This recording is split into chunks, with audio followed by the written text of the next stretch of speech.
right, thank you, everyone. We are ready to begin. I'm going to ask everyone in the back there if you could come and move forward to join us, if you would. We are here for, this is a community forum, the Waterbury Advisory Committee with respect to the CHRO recommendations here on September 26, 2017. I'm going to ask everyone, if you can, to please stand. We will have a moment of silence for those who are in Puerto Rico and all those who are in the devastation pretty much around the world, in this country, with hurricanes, etc. So I'm going to ask for a moment of silence. Thank you.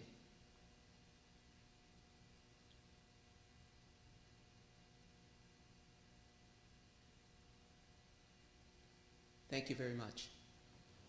You may be seated. It is indeed my pleasure to introduce to you the mayor of the city of Waterbury, Mayor Neil M. O'Leary. Thank you. Thank you. Thank you. Thank you, everyone. So you guys will be relieved to know that I have to be at the AquaTurf at 6 o'clock, so I won't have a chance to say too many words.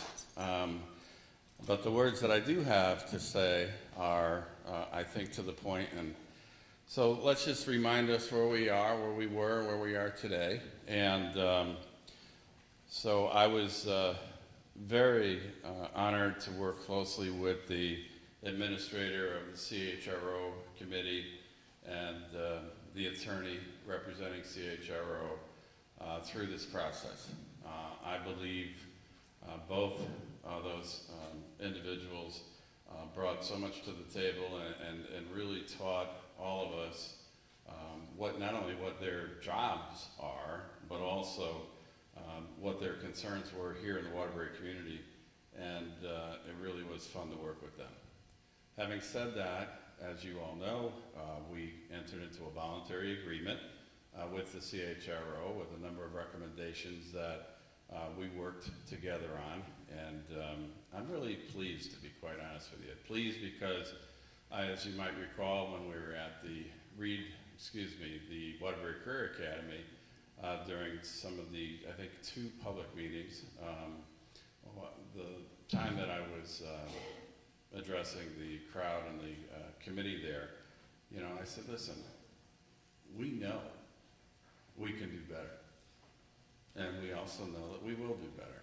And that was our promise, which, you know, the CHRO folks spoke of fondly when we got together the first time subsequent to those meetings, because I meant it. We worked very closely together through, obviously, our corporation counsel is here with us tonight, our superintendent is here with us tonight, and the members of the advisory committee who are here with us tonight as well. And I can tell you that I feel like we've come a long way in a short period of time, but I can also tell you that I feel like we have a long way to go in a short period of time. So this has been a priority for us, for this administration.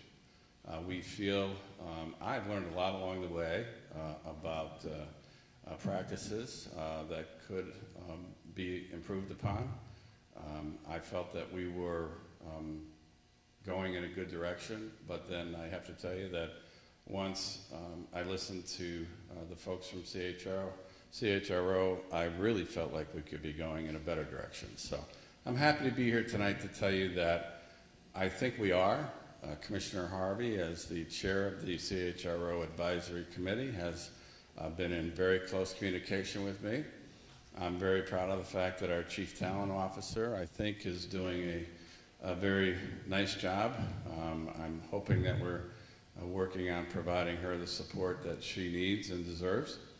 And more importantly, I hope we're sending a message to not only the residents of Connecticut, but to all over, including New England and other parts of the country, that we're open for business for minority hiring, both for administrators and as for teachers. And I think that the steps that we're taking together have and will show that we've been somewhat successful so far in just a very short period of time. But as I mentioned to you before, I think we can do better, we will do better. I am happy that we are getting along nicely and everyone is communicating so well together, and I mean that sincerely. I think that this is an emotional topic for many of us here in the room, and I commend all of you for your professional and your compassionate views, but mostly for delivering your message in a polite, respectful way, and I think that that goes a long way to accomplishing things and getting things done. So I thank all of you for that. So I leave here tonight asking you to please feel free to provide further input to the committee. I leave here tonight feeling like we are going in a good direction. I leave here tonight recognizing that there's much more work to do, but I think that the people in this room are the people that can do it and get it done. So I thank you all for your time. I thank all of you for your attendance here tonight, and I'm looking forward to getting the feedback either later tonight or in the morning from tonight's meeting. Okay? Thank you. Thank you. Have a hand, please. Thank you. Thank you, Mayor. Okay. So, I want to thank you all for coming out. This is very, very important.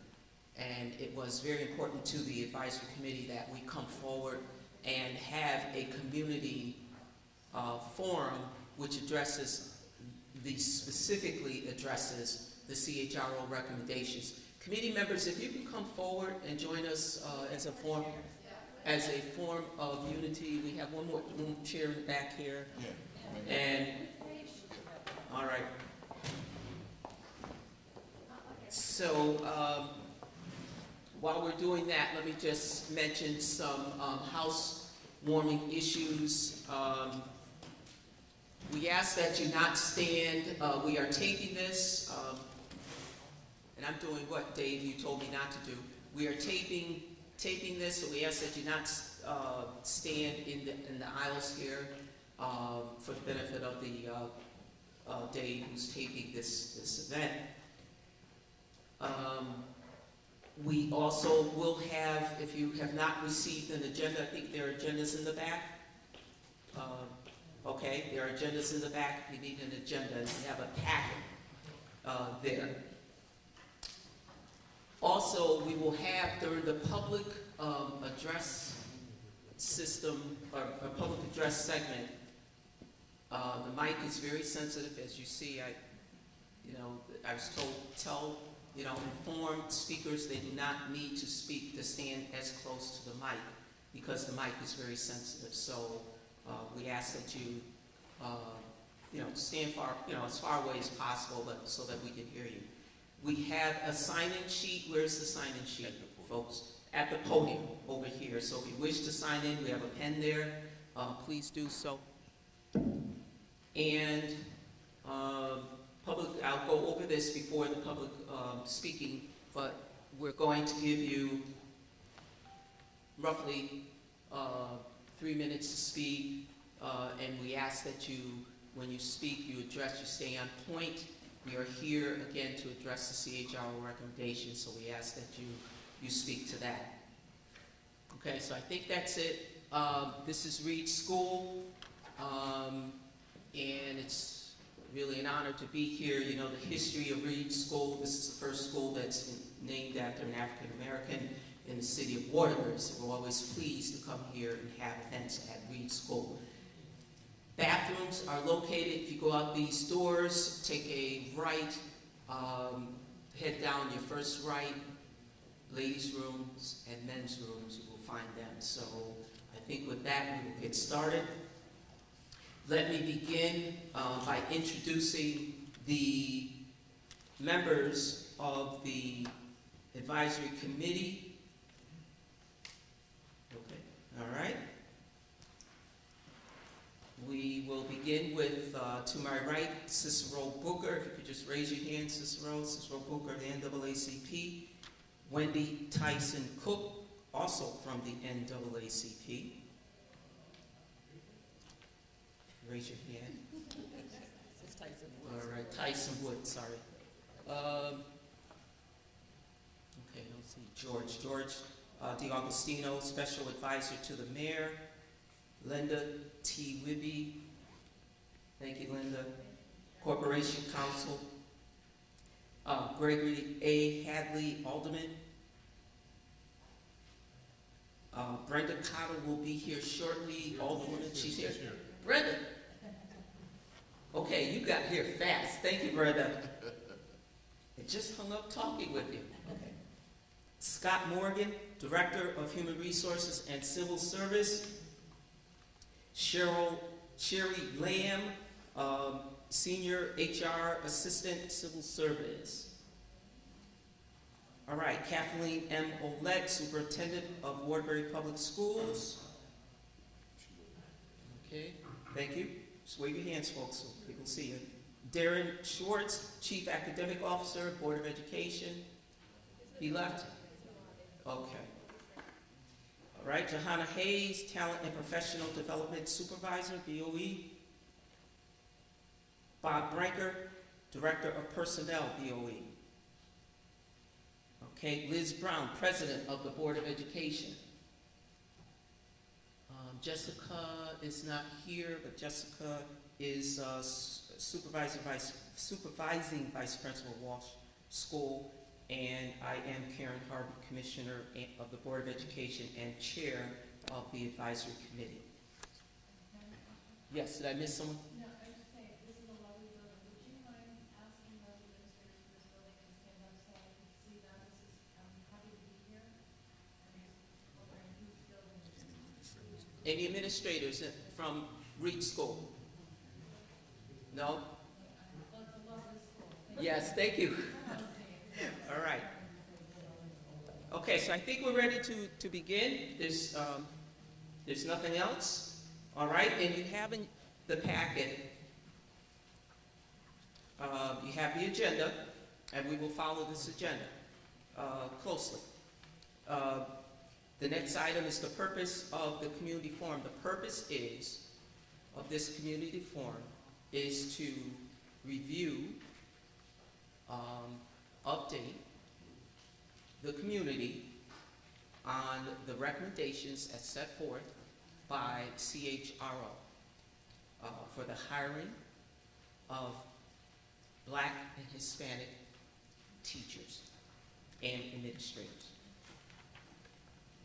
All right, so we did the introduction of members. Let's go into the accomplishments.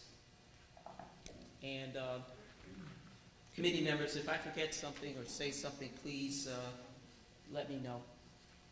All right, so let me just briefly begin by saying that when we were given this task, you have, first of all, a copy of the actual best practices, recommendations, which looks like this. I know some of you can't see from this distance, but this contains the list of recommendations as set forth by CHRO. So when we received this, we met, and some of you I know have some questions about who selected and why. The selection of the committee was based on the recommendations. So it hit, for example, civil service. It addressed NAACP, because NAACP was the organization that complained. So we hit the NAACP, Corporation Counsel, because Corporation Counsel represents the city of Waterbury. So we selected 2 aldermen, tried to get it as diverse as possible. Civil service, superintendent of schools, chief academic officer, talent professional development supervisor, personnel and board of education, president of the board of education, and teachers, vice principals. So we tried to get it so that these groups, which frankly has really never been done before, really in the city of Waterbury, to sit these groups down to talk and to see what we could do in terms of making some progress finally on this issue.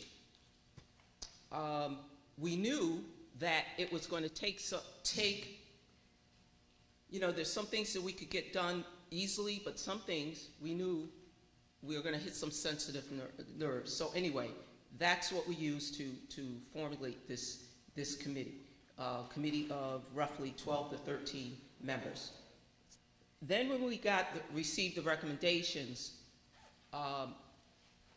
it was treated, I felt it was better to treat it like a project. So when you have a project, you assign SMART goals. You identify the task, you identify who's responsible for it, you set dates, and you provide a status. So that was something I believe that we have not done before. So we have that organization, those things set up.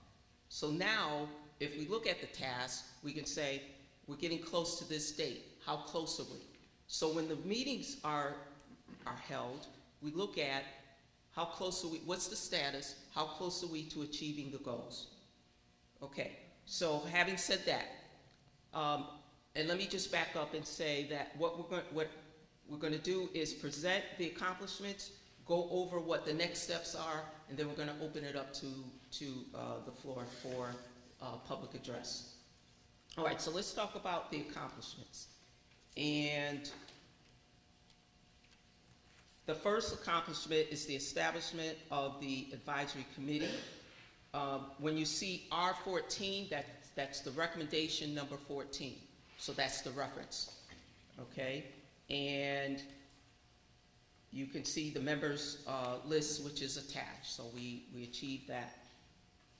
Meeting schedule established. What we did is establish a meeting schedule on a 3-month basis. So we're coming to the end of when the next meeting, and we'll go over that, is I believe October 11th, and we'll have to set some dates up for that on a 3-month basis. The next accomplishment was the filling of the position for Supervisor of Talent and Professional Development, and that is recommendation number 1. Again, you can look at that when you get an opportunity from the best practices attachment.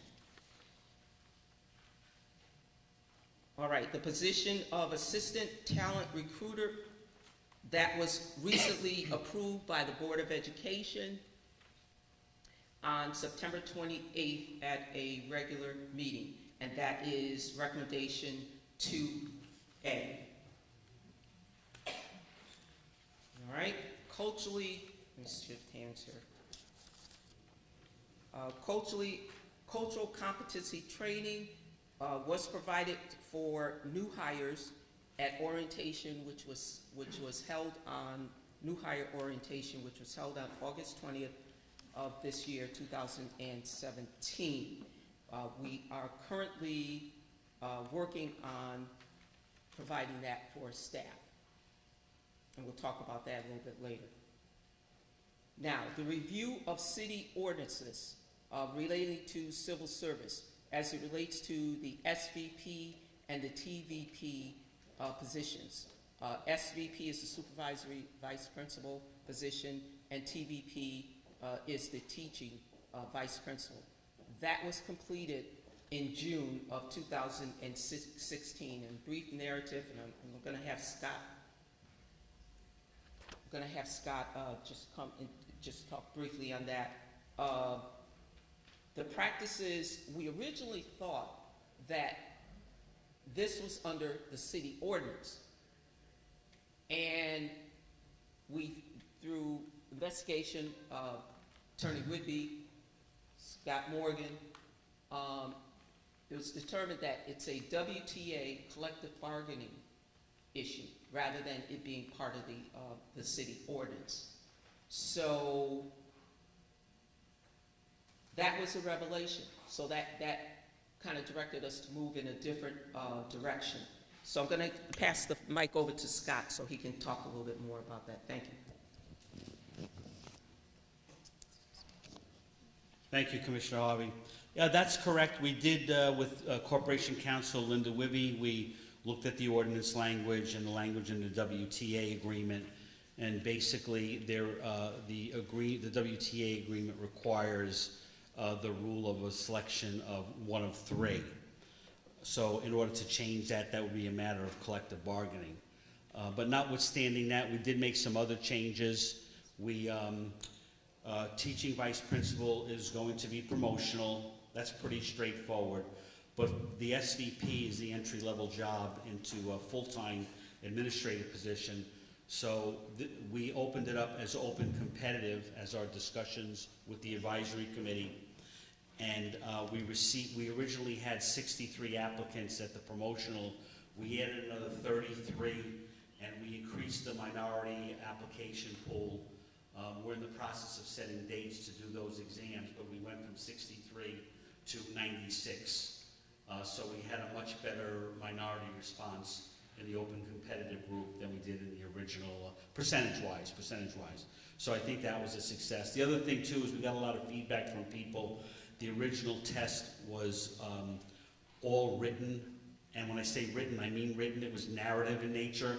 So not only did we change the format of the test, but it's going to be a written and an oral panel exam to give people who have other skills an opportunity to show them in front of a diverse pool of highly qualified educators who will objectively assess them against a rubric to develop a test that not only combines the written and the oral portion. So I believe that the exam is going to be something that is going to be a welcome in terms of people not having to sit there for 2 hours and write for 2 hours, but also get an opportunity to demonstrate to a panel of people their skills that may not be able to be assessed through an oral, through a written examination.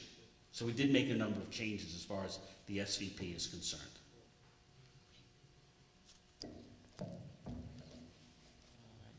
Scott, thank you very much. I know that you'll have some questions later on, but again, we just want to go through the accomplishments.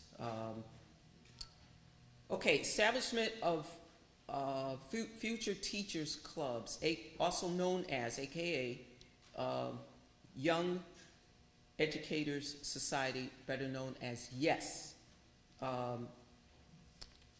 Now, and we wanted to have this in the middle schools and in the high schools. So the accomplishment is that Crosby, Wilby, Kennedy, KHS, Waterbury Career Academy, we have those clubs established. Pending is the North End Middle School, the West Side Middle School, and we have moved that also to the grammar schools with Duggan, Gilmartin, and Reed schools who work with the Reagan students. Okay, so that's the list of accomplishments. Now, next steps, and we're looking at diving into this based on our SMART goals from September 2017 to February 2018, and this is not all that we're going to look at, but this is pretty much on the list here as far as what we want to attack. Is Darren here? No, he's not here. Okay, he left? Yes,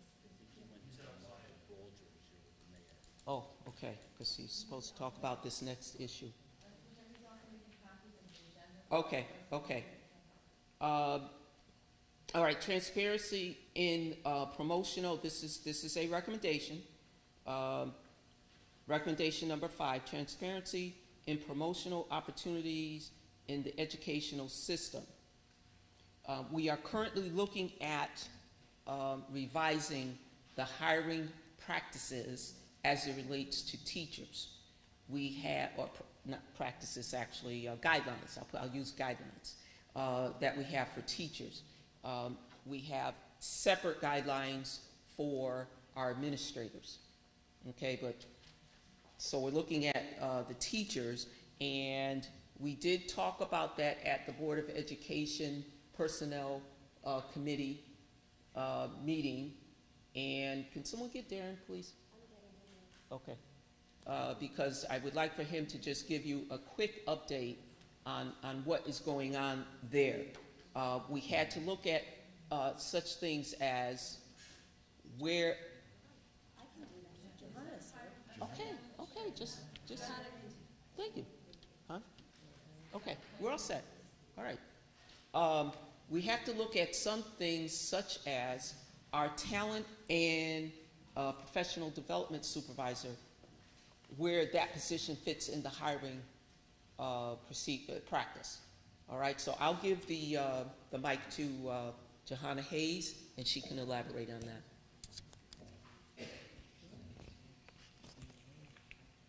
Well, I presented a draft to the Board of Education that would revisit our hiring protocol for the way we hire teachers. Currently, there really was not any consideration for the fact that we had a talent office and an HR department. So the new guidelines that I'm proposing, and it's still in draft, the Board of Ed just saw it for the first time last week, and we are continuing discussions on it, would be a system in which we can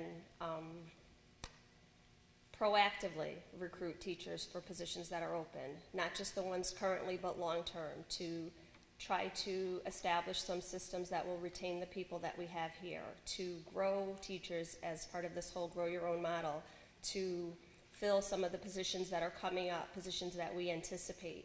This is all something that is very new, but what I'm hoping for is a process that is very transparent so we can look back very easily to say, this is where people are, this is the way it was decided, these are the guidelines that we used, and it can be done with fidelity for every single position so that we can answer questions like, I never got an interview, can you explain to me why? Or, this position is open, and how did you decide or determine how it would be filled?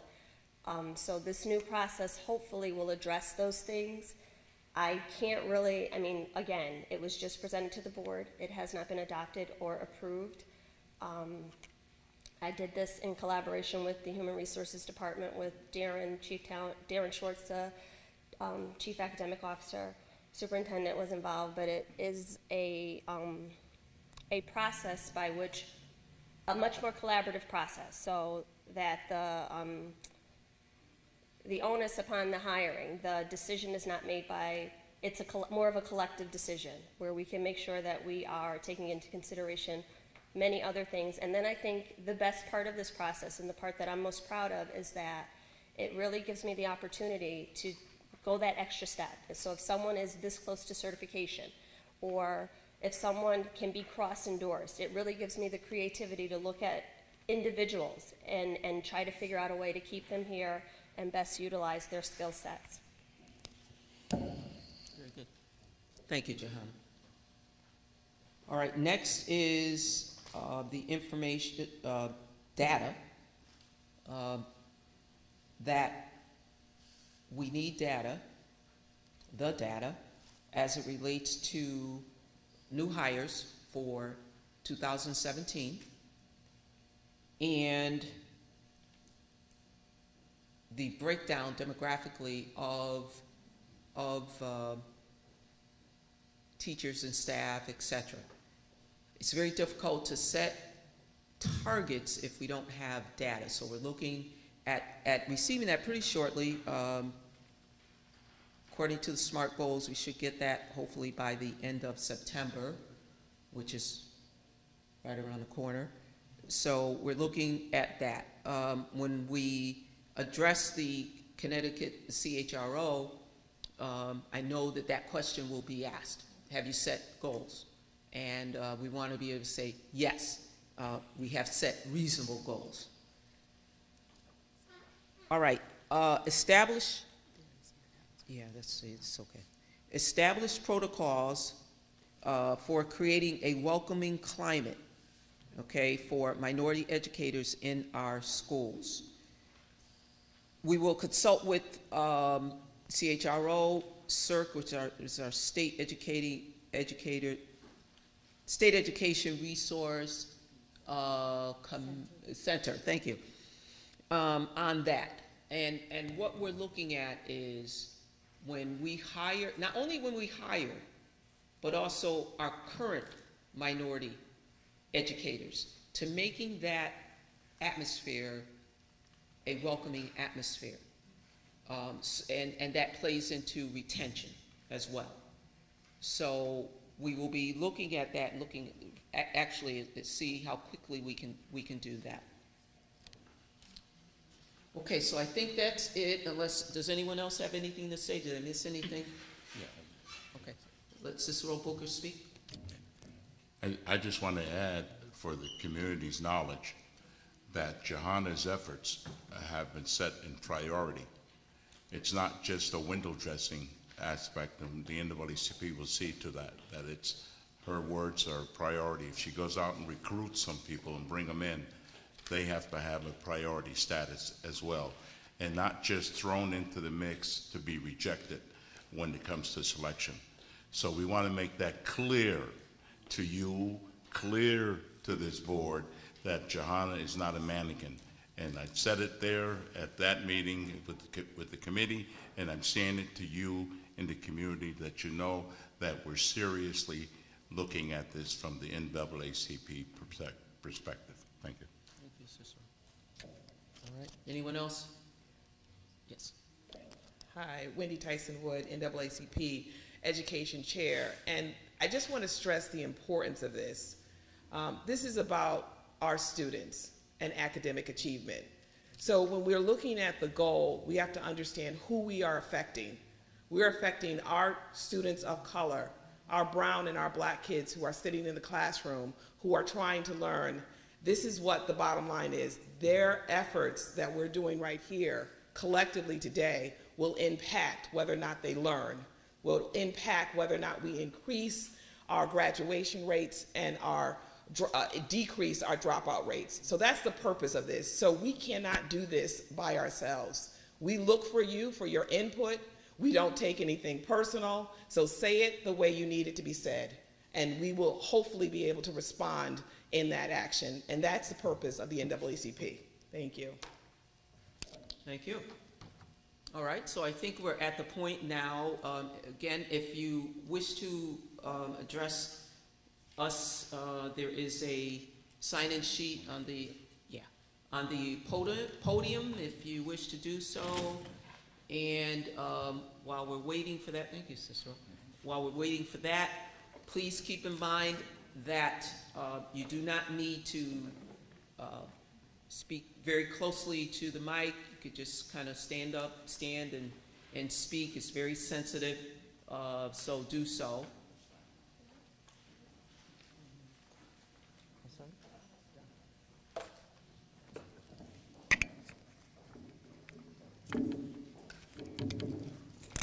I just wanted to say quickly before we start the question portion that I appreciate Mr. Booker's comment, but it's not about the person, it's about the position. Everyone here is here representing the position that they've been selected to fill.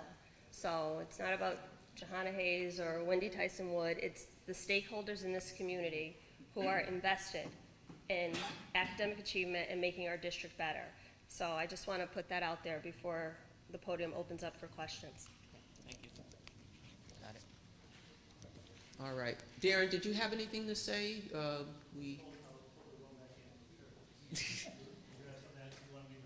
Well, just basically to give us, hold on, folks. Just basically to give something, yes, come around here. In regards to what we're working on with the new hiring practice guidelines. Yeah, just, okay. I didn't hear what Johanna said, but yes, we are in the draft process for the proposed hiring protocol for teachers. We presented in front of the Personnel Committee last week for the Board of Education. We'll be going back again right before the Board of Education again this week for the Personnel Committee to have a thorough discussion about the change in hiring practices to fully integrate the talent office that Jahan is leading with the Human Resources Office to ensure she's attracting the best, the brightest, and obviously to increase our minority hires. And it's been a pleasure working with the talent office and the CHRO as we advance this cause. Thank you. Thank you. I just want to say that the Board of Education is totally committed to this policy change. Excuse me. And I want to recognize Commissioner Tom Van Stone is here tonight and Commissioner Ann Sweeney. I don't see any other commissioners, but you have our full support. Oh, I'm sorry, Juanita, Commissioner Juanita Hernandez. Did I miss anybody else? Well, I'm talking about the Board of Ed members right now. But I just want people to know that the Board of Education has been committed to this from day one, and we have been working on these issues for a while. So I really thank Karen for her leadership and all the work of this task force. So thank you. You can recognize the dignitary. Thank you, and I just, Jerry, I don't see you, I don't have my glasses on, just wave your hand. Jerry Reyes, State Representative, where are you? Okay, I see you, and who else? Larry Butler, State Representative, thank you very much for attending. Victor Lopez, Alderman, and Chief Riddick. You did walk in here. Yeah, I didn't even have my glasses on. I saw you walk in. So thank you, Chief Riddick. Thank you very much. And who? President of the NAACP, James Monroe. Where are you? Wave your hand, please. And I also want to recognize Paul White, who's sitting up here. Thank you, Paul, for being here. All right, thank you. And Principal Jake Gopi. Yes. Hey, Jake. Thank you for coming. Appreciate it. All right, are we ready? Yes. We're ready. Okay, can I see you? Thank you. Okay. All right, here we go. All right, just a reminder, 3 minutes. All right, I don't want to have to call time, but let's just keep that in mind. If you stay on point, you'll be able to get 3 minutes worth of speaking in. All right. Again, please stay on point. CHRO recommendations. So our first speaker is Jimmy Griffin. We're right here at the mic, Jimmy. Careful. Just in 1998. Jimmy, speak into the. Okay, right there. In 1998, the NAACP brought forth some findings from a study that we did called The Plight of Black Teachers in Waterbury School System from 1975, 1976 through 1977, 1998, a span of about 20 years. Thereafter, we went to CHRO, Cicero Booker and myself, and we asked CHRO to launch an investigation. CHRO came out with a very, very detailed investigation report that was never complied with by the city. Recently, and one of the things that really fascinates me about this whole process that you're going through now is the absence on the advisory committee of a community representative.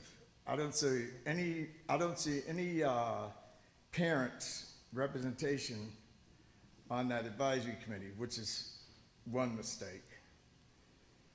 Secondly, I find that this is a big sham, that we're talking about in 2017, something from 19 years ago where recommendations were made, and none of these recommendations were followed by the Board of Education or the city, or the mayor's office or anybody. I think that the CHRO happened to be a former commissioner, really just came back and gave the city of Waterbury a sort of how you do kind of report and made it look like something was happening that's not happening. And I'd like to see something happen. I'd like to see some people hired. Not next year or the year after, but immediately, because at this particular point, I think that this whole thing that you're going through is kicking the ball down the road a couple more miles, and we're gonna be here another 3 or 4 years talking about this, and there's no changes in sight. Thank you. All right, thank you. All right, next speaker is Richard Wood.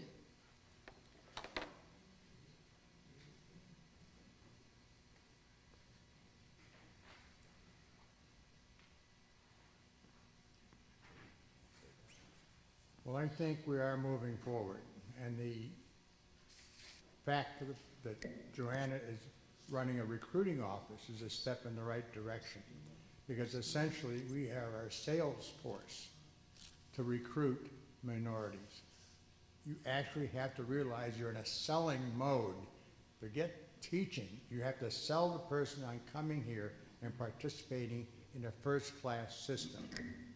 And the Board of Education is working on that and fine-tuning different aspects of the teaching system.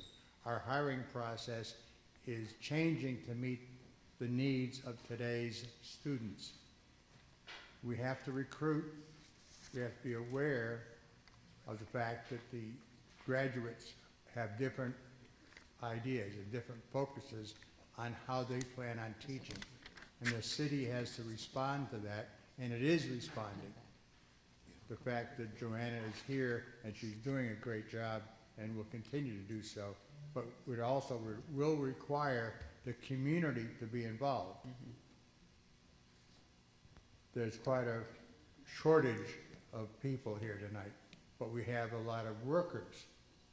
A lot of the people here would be very happy to volunteer to help do anything, because they recognize them from other committees. But I think we have to be aware of the fact that things do not move at 100 miles an hour. If we move too quickly, we'll make some mistakes. But we're going to make some mistakes anyway, but let's make the mistakes ones we can work with. And I think essentially you're going to find the next couple of years a major change in our schools through this recruiting effort being brought to a level that makes sense in today's marketplace. And by the way, the commission, I think, has done a good job.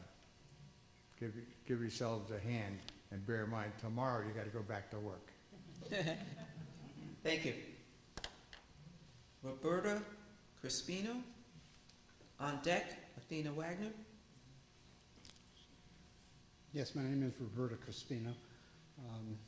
I grew up in Waterbury. I went to school here, public school. I've worked as a teacher here, and then I went on to teach full-time in Naugatuck. I spent the better part of the last 6, almost 7 decades in school, either as a teacher or as a student. I retired 12 years ago, and now that I'm out on my own, I look to myself to find out what it is that's going to carry me through the rest of my life, and that's education. I'm a lifelong learner. My values were formed in the home, first spiritually and religiously, and then in school. I was taught to, cherish, for lack of a better word, or to respect, or to embrace the community. And it's not just the Waterbury community, it's the surrounding towns. And so I do. I was brought up to respect everyone and accept everyone just the way they are. So today, I find myself in places that, I don't know, I don't find a lot of other people going there. I mean, I could be in an apartment in Berkeley Heights, or I could be down on the corner of Willow and Pine, or down in the South End, or anywhere. I mean, I know the city. And I've gotten to know the people. So it doesn't make any difference to me the language that they speak, or the color of their skin, or the beliefs that they have, spiritual or religious beliefs. I found young kids that have developing, curious, morally sound minds in god-awful places. And if you went there and looked at the environment that they're in, I mean, people judge so much. You know, they look at you, and we're visual learners, and we look at somebody and we make a judgment. But I think it's important to look at a person's heart and look at a person's mind. I think it was Grambling that said, a mind is a terrible thing to waste. And there are many, many minds out there in the city that all they need is an opportunity. And I think in school, no, I don't know, I broke the rules. I thought education lied in respecting the pupil and what the pupil's needs were.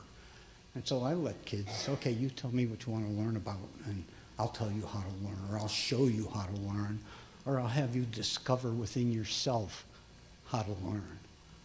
And so I said, go ahead and write down 10 questions that you have about whatever topic that you want. If you can't get 10 questions, get 9. If you can't get 9, get 1. If you can't get 1, come and speak to someone. Come and speak to me. And write down 10 things that you know about the topic that you have. And it's the same thing. So that when they come into class in the morning, please don't wait for me to begin the class. I will speak to you as we get started. You come into class and you work on what you feel that is important to you. All right, Roberta, you have roughly about 30 so seconds. Is there anything that you have, any questions regarding CHRO recommendations that I can help you with? Yeah, I haven't finished reading through the material. I just want to commend everyone here for taking the time to come here, and I support what you're doing. Thank you. Thank you. Okay, Nina Wagner on deck. Jenny Ray Clay. Good evening, everyone. One of my questions is for the advisory committee. I want to know their statutory language regarding the School Governance Council and their participation in the interviewing process for their school administrators. It's been an ongoing fight since the implementation of the school governance councils.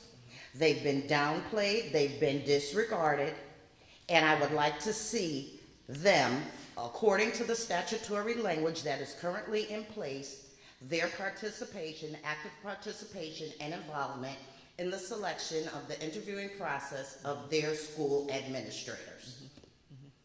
The other piece is, I want to know, what measures have you or will you put in place to ensure that every applicant is processed equally and fairly? That's what I want to know, because they haven't been. I know it, you know it, a lot of people in this room know it. But I want every applicant, I don't care who they are, if they apply, they're entitled to due process. That's the other question that I have. My comment is, I would like for the Waterbury Board of Education and anybody else involved in the hiring process in central office, I would like there to be a mind shift in understanding minority hires are a need in this urban district. They're not a request. They're a need for the students. That's what they are. This isn't us trying to just, get certain people in here and keep other people out. This is about addressing, as Wendy Tyson said, this is about addressing the needs of the students. It's been proven, the data's out there, we should not have to keep fighting against a system that pushes against minority hires. I want the mindset change to understand that this is a need for what's best for our students. Thank you. To address your first question about school governance councils being included in the process, since I came into this role, I only had one administrative position that was open that I took the lead on, and a school governance council member was present. I can assure you that at every interview that I have anything to do with, that will happen for the administrative level, because that is contract language in the school administrator's contract. So there will always be, if one is not available, then a designee, someone from the committee, or a parent from the school. So that's, you don't have to fight for that one. That one's a given. As far as the application process, what I proposed, and first of all, when we talk about applicants, it's a lot more complicated. The first screening in the process that I propose is anyone who meets minimum qualifications. So all you're screening for is, are they qualified for the job based on the way it was posted? Do they have the certification? Do they have the experience? Period. At that point, every single one of those people needs to be screened appropriately to say how many people are we moving forward. The challenge is, and this is one of the things that I'm really trying to wrap myself around, is for some applicants that were open, for say a district-wide position, you might have 200 applications on file. So my first task would be to clean the system, to make sure that all the applications are current, to make sure these people are still employable, to make sure they're still interested. But when you talk about a mind shift, let me assure you, I am not engaged in this work out of compliance. I believe in it. I find value in it. I know the need for it. My children go to school in this city. I am a parent. I am a student. I am a community member. I am not doing this because CHRO said to do it. So any process that I am a part of is going to include all of those things. So I hear what you're saying, and this has already been addressed and has already been proposed. I guess my challenge, and if anyone has any ideas on how moving forward what this would look like, is once we get through who meets minimum qualifications. Say I have 50 people that meet minimum qualifications. I can't interview 50 people for a job. So then how are we deciding who moves forward for this particular job? But I can assure you that I will have an answer when someone calls me to say, how did you select who would move forward in an interview? I also think, and it wasn't directed at you, but thank you for answering. The people that it was directed at, I'm sure in this room know who they are. But anyway, I also would like to see, I want it understood. There's 3 levels to the hiring process for administrators. Okay. I think it should be understood beyond a shadow of a doubt that their role is to look at every applicant fairly and equally at every level. Every level. I think that needs to be understood. We've been playing politics so long, and there's so many people in place that shouldn't be in place because of politics, not because they're qualified. We have to do better. We have to hire qualified people, not political appointments or friends. Leave your friends at the door. This is business. This is about the kids. Thank you.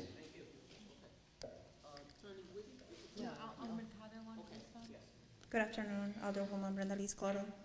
I just wanted to address in regards to what Mr. Griffin said. Like Johanna, I am a parent of minority students that are currently attending the Waterbury Public School.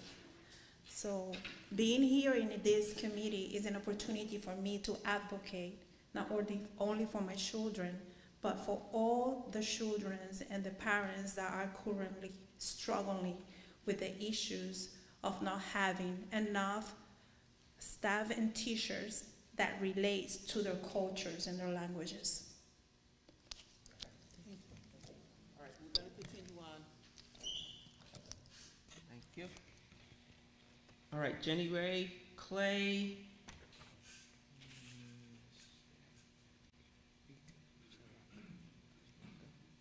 Shiraka. She's there. Okay, thank you. Yeah, I see Jenny Ray. I'm just calling on deck, so you're ready. Hi, good Hi. evening. Congratulations for all your work that you're doing. We greatly appreciate it. I'm just going to ask you to elaborate on two areas. In the accomplishment area, the establishment of a future teachers club. So it's listed under the accomplishment, so if you can just elaborate on what the accomplishment is and where it's going and kind of how it's been set up. And then under the next steps, can you elaborate a little bit more on creating a welcoming climate? What does that mean? Did you want to address? The establishment of a future teachers club. We always had a YES club at Kennedy, Young Educator Society. When we initially received, the city initially received the Minority Teacher Recruitment and Retention Grant, money out of that grant was spent to train club advisors to send them to the training that was held at Central Connecticut State University. And then there is a statewide Young Educator Society, and we took students to their conference last year in May. So at all the high school levels, at all the high schools, they had advisors who were trained to run these clubs, and then they came back, brought on a co-advisor, and they were created as formalized clubs within the schools. So now those trainers will train the lower level teachers and share out the information, and we'll continue to send our kids to the YES Club conferences every year that's held at Central Connecticut State University. Okay, and welcoming environment, what we want to do is, without, again, mentioning names or anything, our new hires are hired, and then they're not aware of who's in the community, who their support system is, who they can go to if they have any issues, perhaps maybe outside of the school. There's no welcoming, there's no avenue for them to address that. So what we're looking at is, once we get them here, as not only to keep them here, but make sure that they know that if they have any issues or concerns, that there's someone they can go to, like almost a mentoring type of platform. You want to talk about that? In addition to that, from an NAACP standpoint, it's about inclusion. I'm just going to say the word. We want to make sure that they're successful inside the classroom, inside the building, inside the district, and inside the city of Waterbury. That's a collaborative effort. That's not going to happen just overnight. It's a process. So when we want to have a welcoming climate, we have to make sure that we put them in a road for success. As a new teacher or watching new teachers in the school system, you can feel isolated. You can feel alone. You can feel, not included into the club. So we're trying to come up with a process that will help that go along. What that process look like is something that we're deciding upon. But those are the things that we're looking for the community to help us engage what's needed for teachers who have been there and felt like I can't really get in with my group. So we're trying to collect that, as well as providing that mentorship outside in the city of Waterbury. Waterbury has changed. It's a great city. We had a phenomenal gathering. We know that this is a phenomenal city that people want to come to, but there's still a lot of things that you have to be invited to, and we want to make sure that they feel that. So we welcome anyone to be on that panel or that committee with us as well. Thank you. Thank you. Okay. All right, we have, I'm going to kill. No, not Melissa. Shakira Howard. Hi. Good evening. How are you? Melissa, you're on deck. Okay. Thank you. Hi. I'm coming to you as vulnerable and humble as I can. I'm a single parent to my son. He's 6 years old. I was born in New York, and I want to commend you guys because these forums are not there. We don't have time for any meetings like this. Everyone's working. The trains are always going. So for me to move here and to have a child here is warm to know that I know people who were born here, they kind of take it for granted, and not everybody across the country has this opportunity. So thank you for allowing me to come here. But back to the most humble place where I'm a single parent, and I struggle with raising a young black male to be a responsible black adult. And I'm hoping that his school can provide him with some of the things that his family should.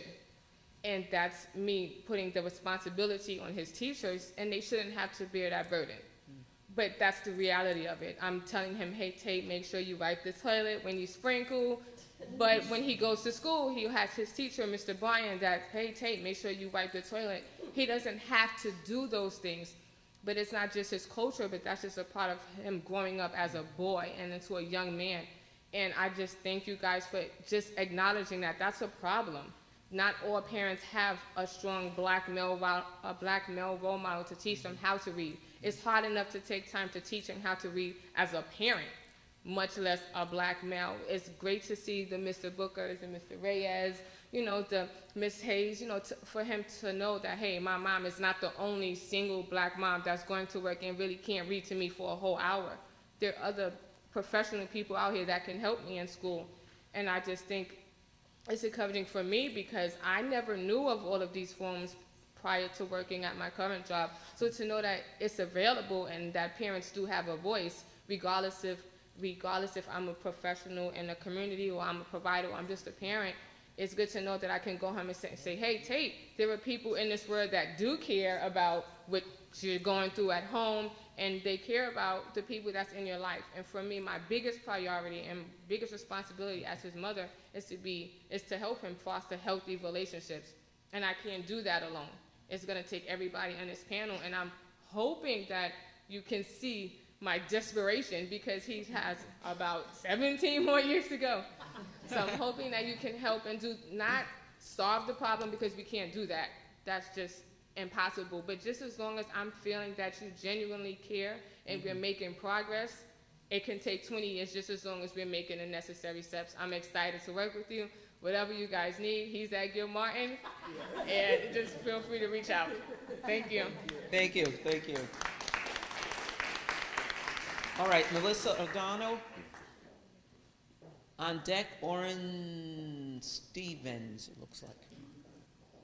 Hi, everyone. Hi. First and foremost, I do want to commend you guys in trying to recruit more minority teachers and administrators. As we all know, Puerto Rico was hit with 2 hurricanes, and we really don't know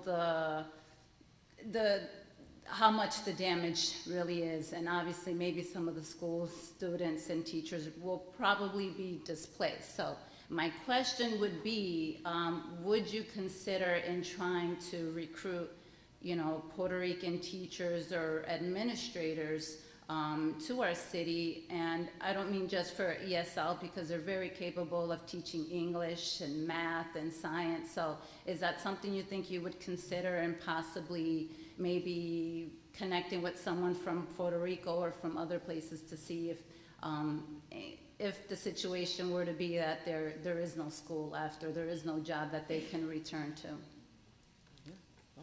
From an NAACP standpoint, it's not about just hiring teachers of color. It's hiring teachers who understand the cultural differences of our background. We are in a district that our student population is almost over 80% minority, and our teacher population is almost 80% non-minority. So we're trying to solve that. Yeah. So it's going to take that collaborative effort of looking at the right candidates from an NAACP standpoint to make sure that happens so that it can happen. So that's an inclusive environment. It's going to include all teachers that can understand that concept first, and in particularly those role models to solve the problem of the dropout rate. Remember, our goal is academic achievement. I agree. I don't know if anyone else want to add to it.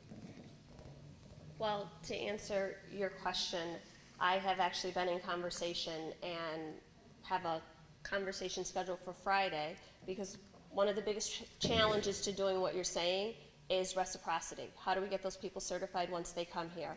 But we have several teachers right now who were educators in, well, they're in a teacher preparation program. There's 3 people right now who are educators in Puerto Rico, and I sent their transcripts, had the state evaluate them, got them enrolled in the relay program so that they will have this alternate route. And I'm trying to be as creative as possible to look at what people have.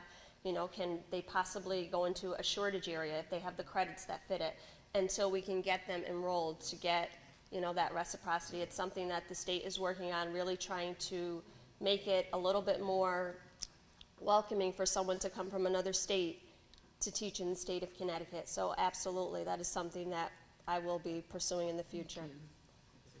Just one more comment. One more comment, stay right there. Sure. Hold on, this mic is heavy.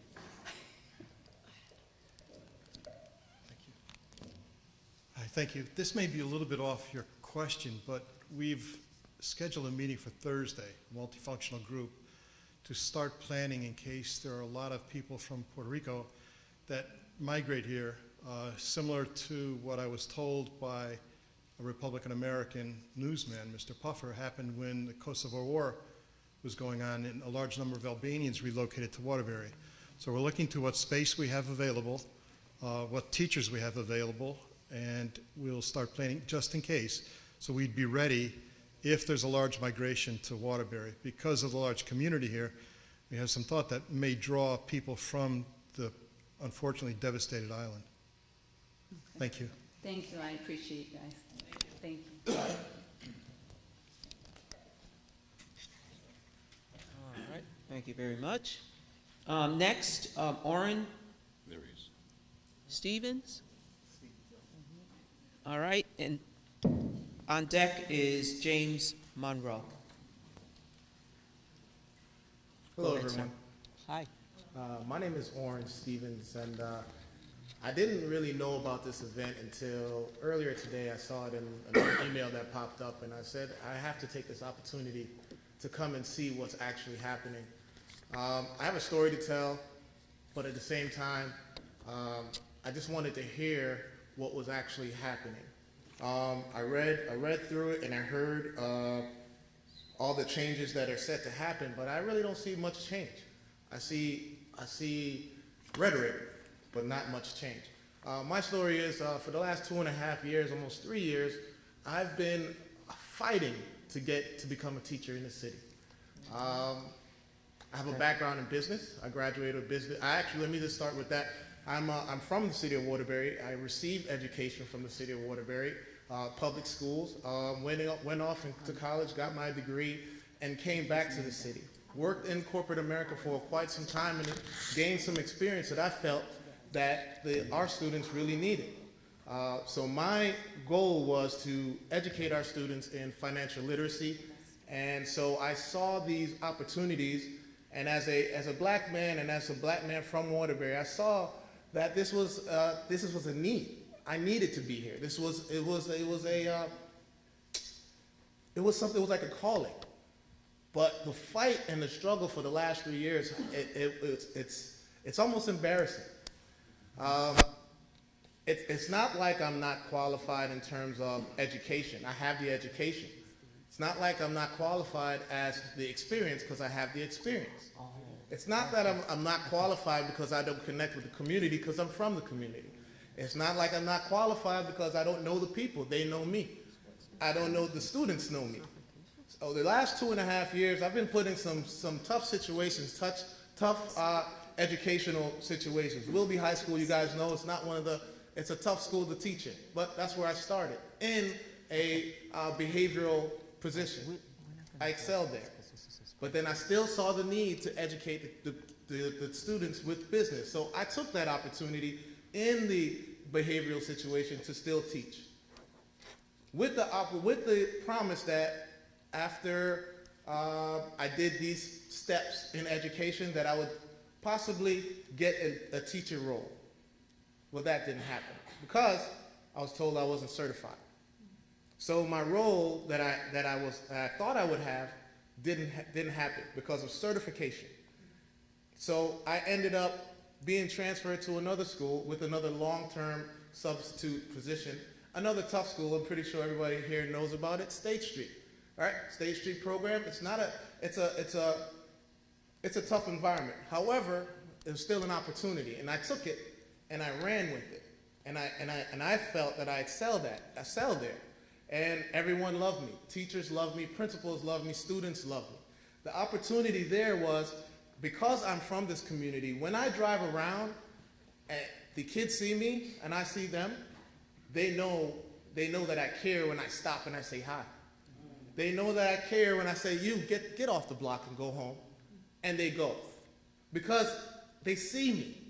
And this is what we needed. This was the opportunity we needed. So I was expecting, I was told that, there's a possibility I could probably get another teaching position. However, I ended up in the same role, same position, to not have a job anymore in that role because of certification. Now, I did everything I was told to do. I went back to school to get a teaching degree, to get my master's. I'm there. I'm months away. In May, I should have my certification. But this was going on even then. I started school. I went and took the practice and passed them both on my own. No helping. Nobody helped me. Just go find the information and go do it. The roadblock I was running into was the education piece, because there was no education program for business in Connecticut. So I had to actually make the phone calls, make the calls to the state to let them know this was happening. And I was the one that introduced to the state that there is no program here. And so I got a special letter from the state, the head recruiter, to say, hey, you can go outside of the state to go get an education, which I did on my own, with my own dime, my own money, and my own time to make this happen. While still trying to raise a family here. So there's a balance. Now, when I hear the numbers of 80% minorities with 80% non-minorities as teachers, and then I see, Mr. White knows, when I see what's going on in the city, and then I see, and not only myself, and I see other, I can probably count 6 or 7 other strong African-American males that want to help here. But there's so much red tape to stop us from going forward, that guys are just leaving. They're like, I don't want to deal with that anymore. I don't want to deal with the city. I would love to help my people. I would love to help my kids. I would love to help the students, but I just can't do it. I'm on the brink of also leaving the city to go still educate, because I have to do this. It's a call, I have to do it. But it's such a frustrating thing to try to do on your own dime without the help and to fight and feel like you're fighting by yourself. And that's the problem I have with this. It's not that this is not needed and it's important, but the qualification process is not, it's not that people don't want to be qualified, but we need the help. We need help to get through. It's not easy to try to do that. We have a single mom that was there. Now, what if she wanted to become a teacher? She has the fortitude. If she needs a great fortitude to be able to do it. And that's, I find that to be a bigger problem than just the transparency issue. I've been here for 3 years, and to be honest with you, some of you haven't even known that I was here. Some of you do know I was here. But then the rhetoric out there is there's not enough, the pool isn't big enough. Well, the pool is here. We're here. We just need a little nudge, a little push, a little help in towards the certification, and the pool will become wider. And the people will start to see us. And the guys that I'm thinking about right now would do the things that this young lady was saying for her sons, because that's where we are here. But the roles that we're in and the roles that we're given can't really take care of a family. So we're doing it either very, very part-time, or we're doing it just basically out of passion. And that's what we need, more teachers with more passion like us to be able to do the job that you're asking for us to do. It's there, and there's opportunities there, the calling's there. I'm just speaking out because I just want any other teachers or any other male or any other African Americans to have to go through the fight that I went through. So I know the fight is there for a reason. I had to do it, but I'm hoping that the next person doesn't have to do it. Right. Thank you. Thank you. Do we have his resume? Do we have his resume? I'm sorry? Okay. Talk about the relay program in response to that statement. But in general, though, so people know what you are doing. But it doesn't apply to him. This is, I know, but not as to him, but just to Hold on, folks, we're gonna talk about the relay program. Yes, please. I'm sorry, I want to brag about Ms. Hayes here. I agree with the speaker that we need to increase our pool, and it's one thing that CHRO has suggested needs to be done at even a younger level than what we thought, and that we need to start as early as our grammar school to help our students and support our students going into education. To that end, although not directly on point, Ms. Hayes has been helping us, and I only know because I've been doing the contracts for her, on the relay program, which is a really terrific program to help people get certification. So I'm going to ask her just to speak about that program. Sorry, I'm putting her on the spot.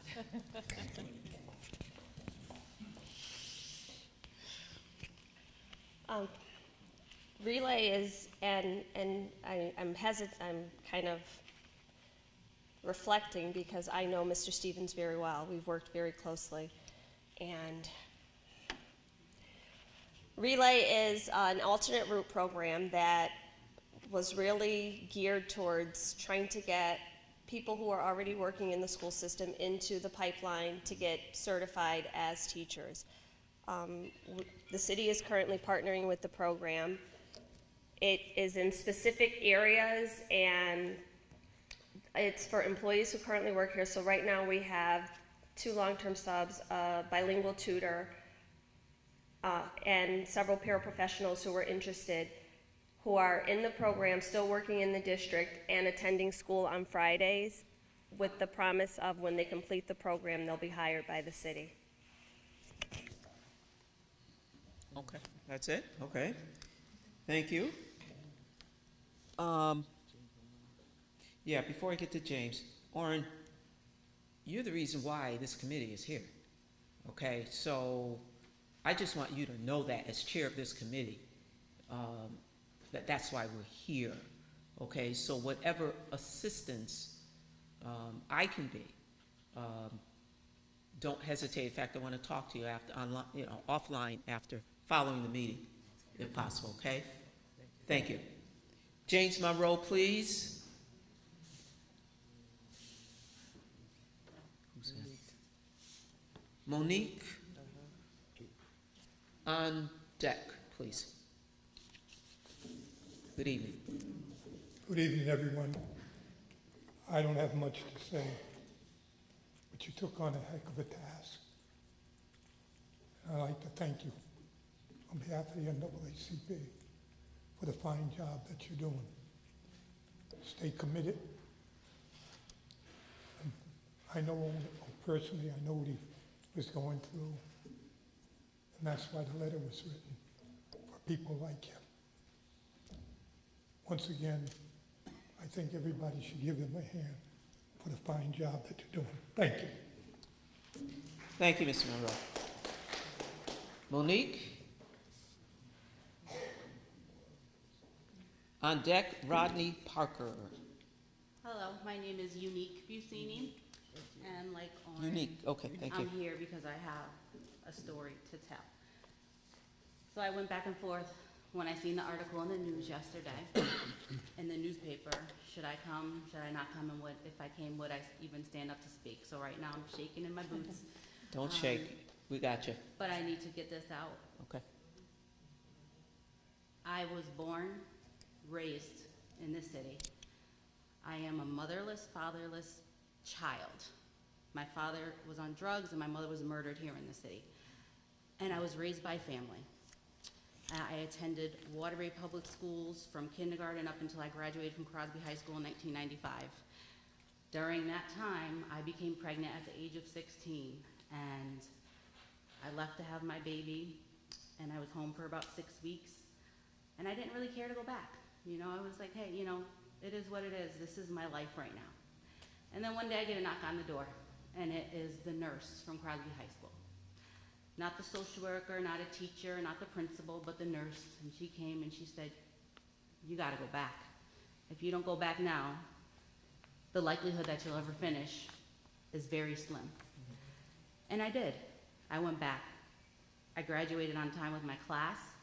It was the Crosby Young Parent program that allowed me to bring my son to school for the first time. It was the first year that they had it. And I graduated. And then from there, I went on to just work. You know, I went into the workforce since 1999. And in the meantime, I've worked some jobs, I've done some things. And I was a social worker at DCF for 9 years. And I decided that, you know, I really need to give back. I want to be in the school system. I want to be doing something different. So I went back and I got certified. So I'm not a teacher, but I am a social worker. So last year when I became certified, I started applying. The first place I applied was here in the district, Waterbury. Where else would I go? And I didn't hear anything. There was nothing. You know, I had a couple conversations with Felix Rodriguez about the hiring process and what I was seeing in the newspaper. And I was excited about it. I said, you know, I might actually have the opportunity to work here. So fast forward, actually going back, my sons are educated here. One is about to be 22 now. He's attended public high school, public middle school. My youngest one is 9, and he's also in the Waterbury school system. I own property here. So when I go to the park, when I go to the grocery store, these kids that I see are my kids. Because when I go home, this is my neighborhood. So out of nowhere, I get a phone call in July, and it's the Waterbury Board of Education calling me for an interview. So I said, okay, you know, I'll come in. I haven't applied since last year, but this is a sign. So I go in for my interview, and it must go well because they offer me a position at Wallace Middle School. I'm like, okay, this is definitely a sign. I went to Wallace Middle School. I graduated. This, you know, I'm in there. And then I go and I have my meeting regarding salary, and I tell them, you know, well, I'm employed now for the Brookfield school system, and this is my current salary. And I knew they couldn't match it. I knew that going in there, they wouldn't be able to match what I'm making, but I was willing to meet in the middle, and it was a no. So my question or my comment to this committee is, not only am I a minority single mother who pays taxes here, who's raising my boys here, who every time I walk out my door, every time I call off 84, I come back into this neighborhood, what value do you place on my education or the sacrifice that I've done to get to where I am? So you talk about stakeholders in this community, and you talk about meeting these children or these parents where they are, the trauma, the substance abuse, everything. I have been there, I have done that. I am these children. I am these little girls, and my little boys are those little boys. But a monetary value is placed on it. There was no other communication than, no, we can't do that. So I did. I contacted the vice president of the board. I sent him an email. I actually contacted Johanna, and I also sent an email to Mr. Brinker just expressing my strong desire to be in this community. And unfortunately, it didn't happen. So I'm still in Brookfield, where I'm very valued. But it's so disheartening because at the end of the day, these students need me more. And they could have made it happen, and they didn't. So yes, this is great. I commend you for everything you're doing, but more needs to be done.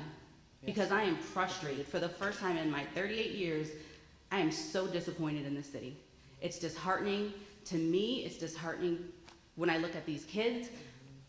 I should be there right now counseling these kids and helping these kids and telling them and showing them, this is you. You got this. You know, when everyone else is knocking you down, you might have to crawl, but you're going to get back up and you're going to do it. So that's why I'm here. It's a comment. Something else needs to be done because there was an opportunity there. And my question really is, what happens when a candidate says, this is what I would need, because I pay these taxes in Waterbury and I'm a single mom and I can't afford to live off that salary. Can you meet me in the middle? Where does that go? Who else does that go to? Is there a conversation? Is there some talk? What happens after I leave the room? And that's really my comment, and that's really my question. I commend you. I hope this goes further than this room, but I was in that room and the opportunity was right there knocking and they shut me down. You know, I really share your passion, and I'm so sorry we did not hire you. But it's really complex. We have a salary range that's written in union contracts, and we don't negotiate individually with people we hire. That said, in shortage areas, we do math, science, special education. In other areas, we don't. I mean, I wish we had more money. I wish we could give incentives. but it really was a monetary decision. It was nothing to do with you as a candidate. I mean, I would love to have you come back, but that's really the structure that we have.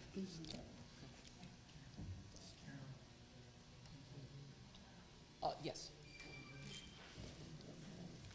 10 minutes. I'll be much less than 10 minutes. Karen warned me about 10 minutes because usually when I talk it gets a little crazy. For those of you who don't know me, I'm Commissioner Tom Van Soen from the Board of Education.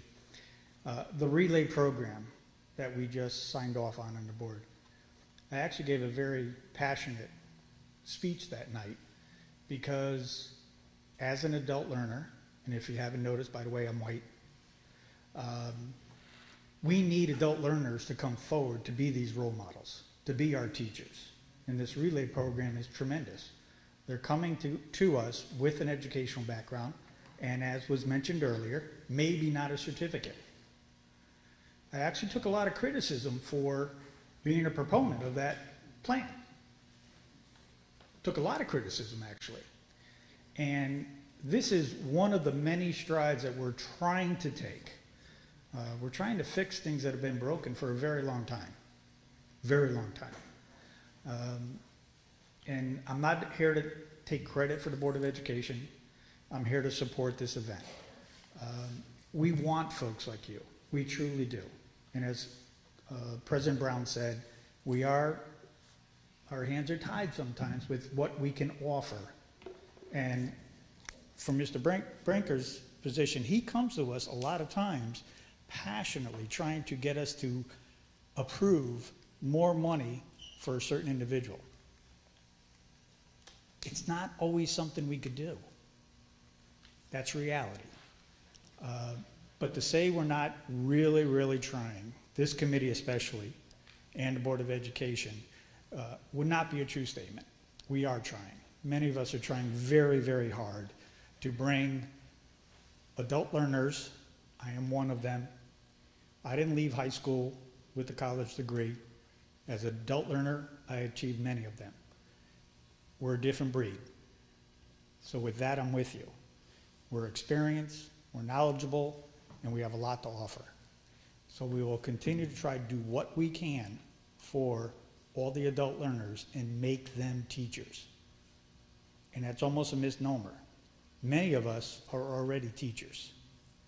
We're just not recognized by the state. Okay? So please give this committee a little more time. I think they're definitely on the right path. I actually wasn't going to speak at all tonight, but as Karen knows, a microphone's kind of a magnet for me. So, but that's what I had to say, so I appreciate everyone coming tonight, and just give us a little more time. Thank you. Okay, thank you. Thank you. Commissioner.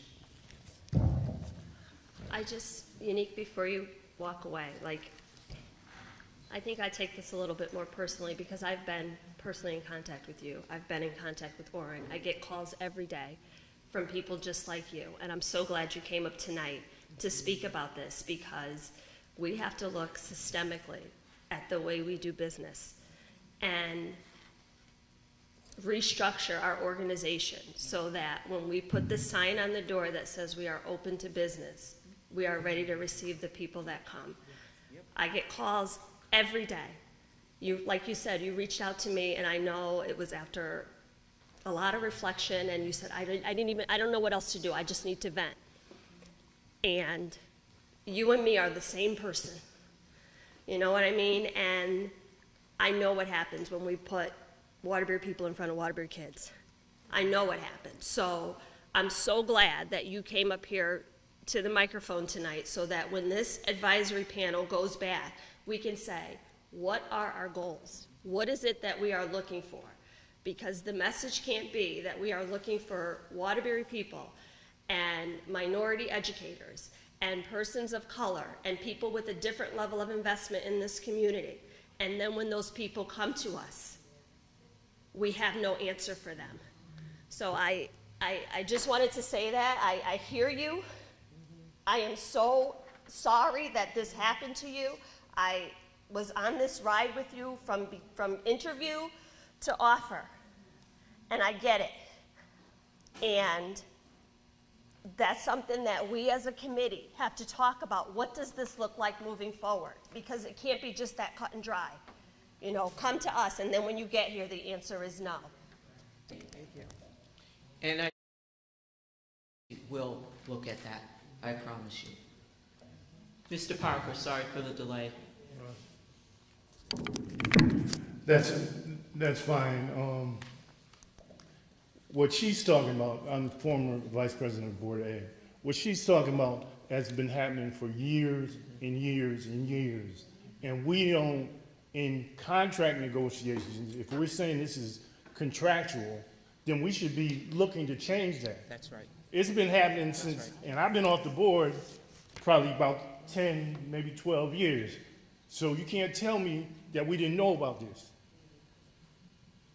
Number two, what was that program you guys were talking about? Relay. Hold it. Number two, I know about 8 people who were aides in the Waterbury school system, and they said, you guys go to school, when you come back, you'll get hired. None of them got hired. None. It's just like the relay program. I know at least 8. I might know more. They went through, they were aides, so they know the kids. They did not get hired. So please, do not make this relay program like the other program that I know about. It might not have been called a relay program, but I know they didn't get hired. And they were minorities and white. So it didn't make no difference what color you were. Interesting. Number 3, yesterday I was reading something, and do you know in the United States there's only 2% of teachers, male, who are African Americans? That's pathetic. 2% in the whole country. I'm not talking about Waterbury. I'm talking about the whole United States. That's pathetic. And, you know, I'm a big proponent of Waterbury education, because I believe in public education, not Holy Cross, not Cheshire Academy. I believe in public education. And Waterbury has one, put it this way, when I was growing up, I can name probably about 10 male black teachers that I know right off the top of my head. Now I can name my brother, Mr. Mosley, Cassie Iverson, since I'm not the music teacher at Walsh, who is probably the best music teacher in the city, Mr. Foote. And that's like 4, if it's many more than that, put it this way. Them 4, it might be 4 more. That's your, that's your guys' job. You're doing this, that is your job. I mean, I almost wanted to cry. I'm serious.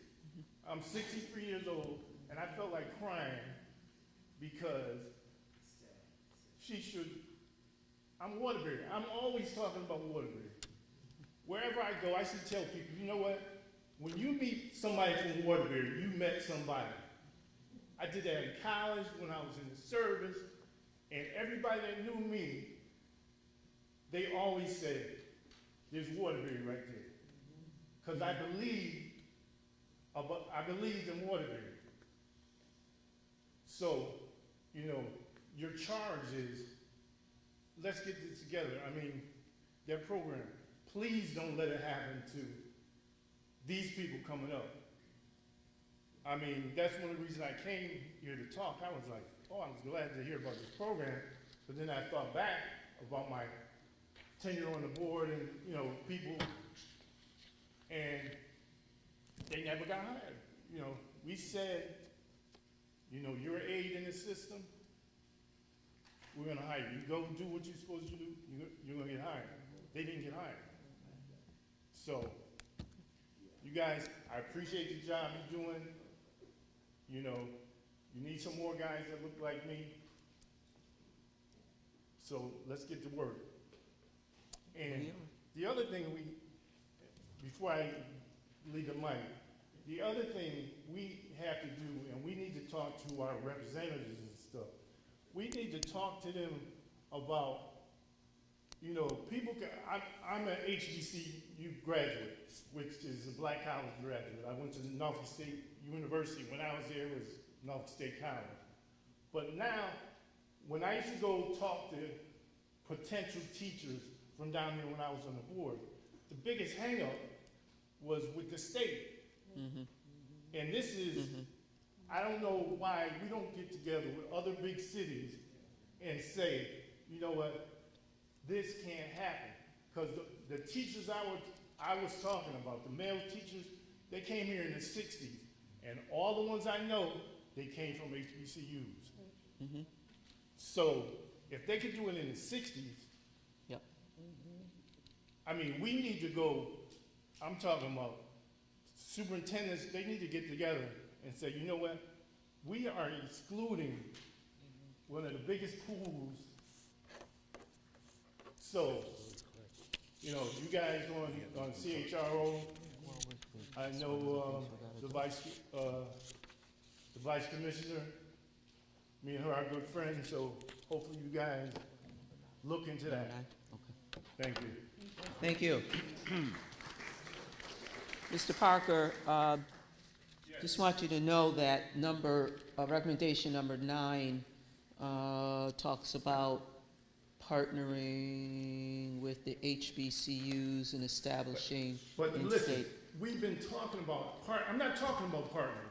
I'm talking about you guys talking to different cities.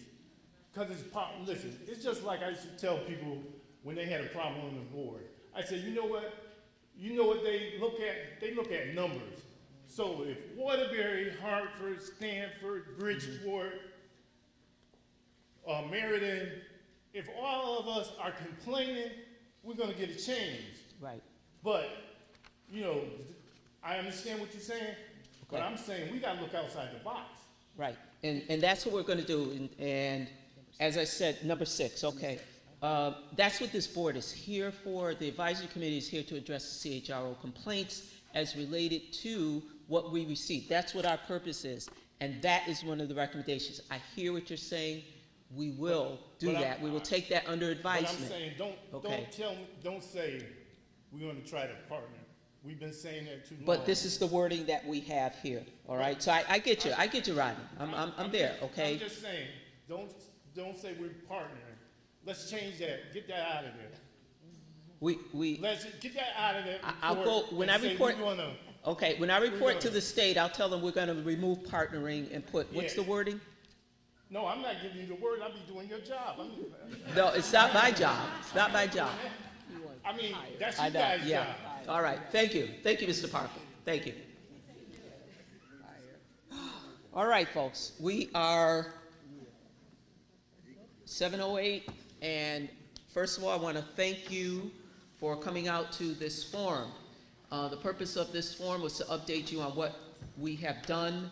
The advisory committee is as it relates to the CHRO recommendations.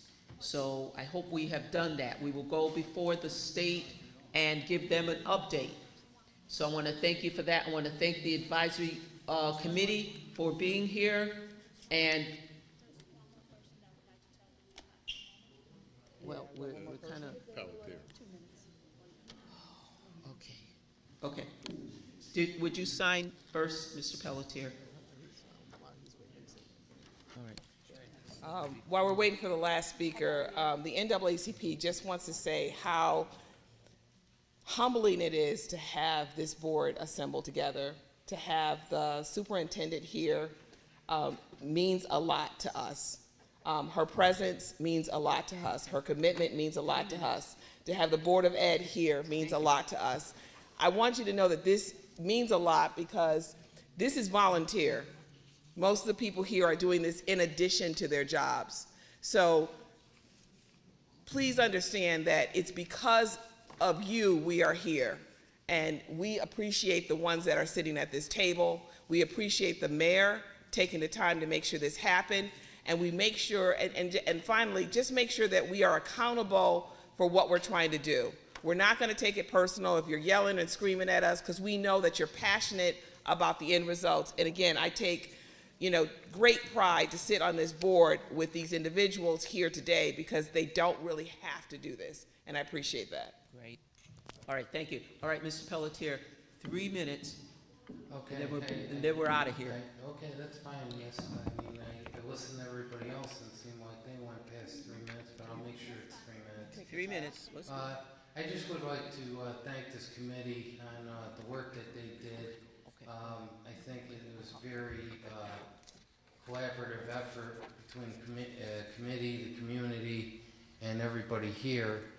I was very happy to hear some of the stories and sad to hear some of the stories tonight, and I think that we need to do better, and I think that that's what this board is going to make sure that the state understands. But first of all, I would like to thank Johanna Hayes for the work that she's done. I know before she got the job that she had, she was very committed and worked very hard to try and help the minority candidates and the minorities trying to get jobs in the city. And I'm very thankful that the NAACP tonight came out and thanked her for her work, because I don't think that there was a lot of support in the beginning. But lastly, I just want to say, we heard from a speaker tonight say the rhetoric. The rhetoric has to stop. Nobody, myself has come out, everybody else in the city's come out. We don't care who teaches our kids as long as they're qualified. I don't care if they're a minority. I don't care if they're whoever. That's not the point. And the point of it is getting the qualified student or the qualified candidates for it. And we have a lot of qualified candidates that are minorities, and we need to address that. But when I hear things in the paper by spokesmen from race saying that this is all about hiring non-white teachers, and then we hear tonight from the NAACP saying that we're all here this is about the minority children, the black, the brown. I thought the NAACP stood for all children, of all creeds, of all nationalities. So, I know everybody wants me to stop speaking, and I will, but I just hope that people take this into consideration. Thank you. Oh, thank you, Robert. The reason we're saying the black and brown, and I want to quote this from a recent Johns Hopkins University study.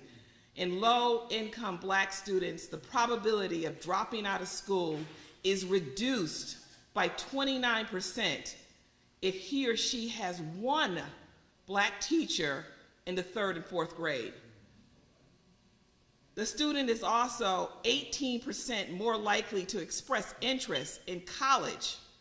The effect was stronger for black boys from low-income homes. Their likelihood of dropping out of school falls by 39% if they have one black teacher, and they are 29% more likely to consider college. This is not about just having equitability in the school system. This is about building more schools and more teachers and less prisons and throwing them in jail.